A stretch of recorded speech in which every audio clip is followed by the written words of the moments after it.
The only possible attitude toward out-of-control desire is a declaration of all-out war.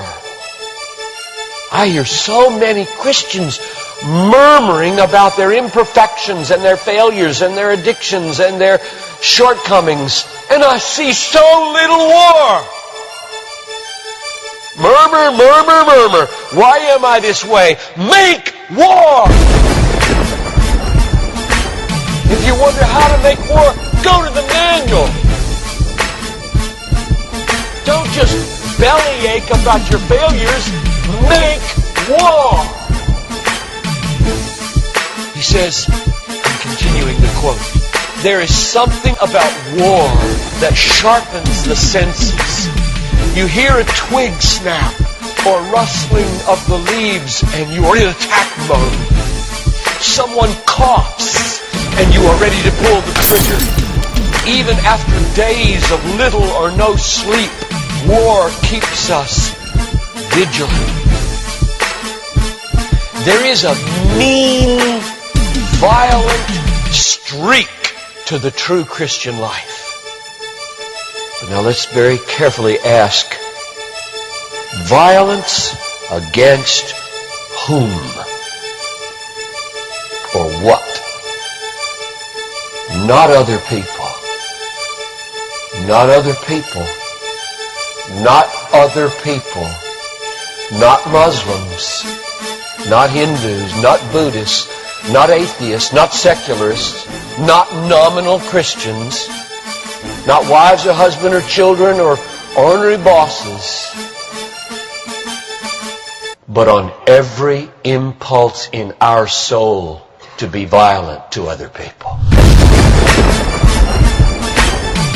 Violence, a mean streak in Christianity, against our own selves. And all in us that would make peace with sin and a settling in peacetime mindset. We make war on that in us. It's a violence against all lust in ourselves. All enslaving desires for food, caffeine, sugar, chocolate, alcohol, pornography, money, the praise of man, approval of others, power, fame. This is our enemy. This is where we make war. It is a violence against all racism in our souls, all sluggish indifference to injustice in our souls, a violence against all indifference to poverty and indifference to abortion in our souls. Did you know that in the warfare of Romans, Satan doesn't show up until chapter 16.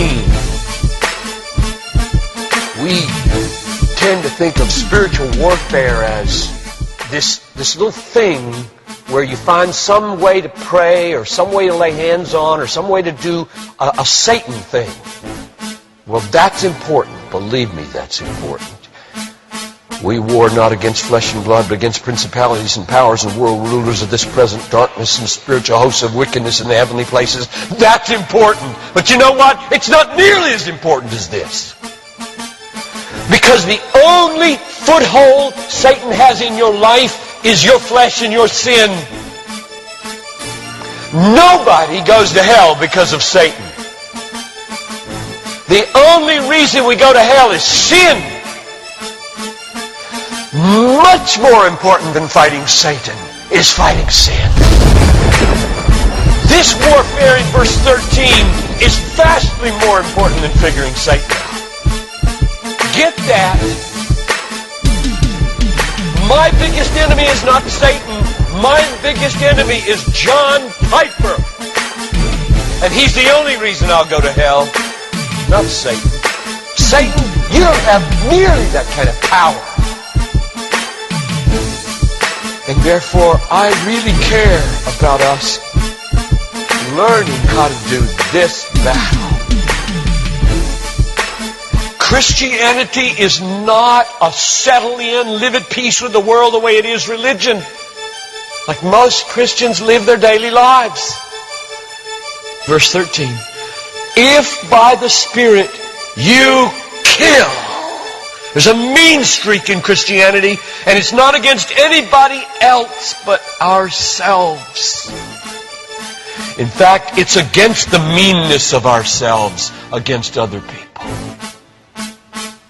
If you feel like you're a mean person against others, a harsh person, a critical person, you know your problem? You haven't learned to make war. You haven't learned to be mean. You haven't learned to get violent against your violence, against your meanness, against your critical spirit. And you complain of it, talk about it, but have you made war 24/7 against it?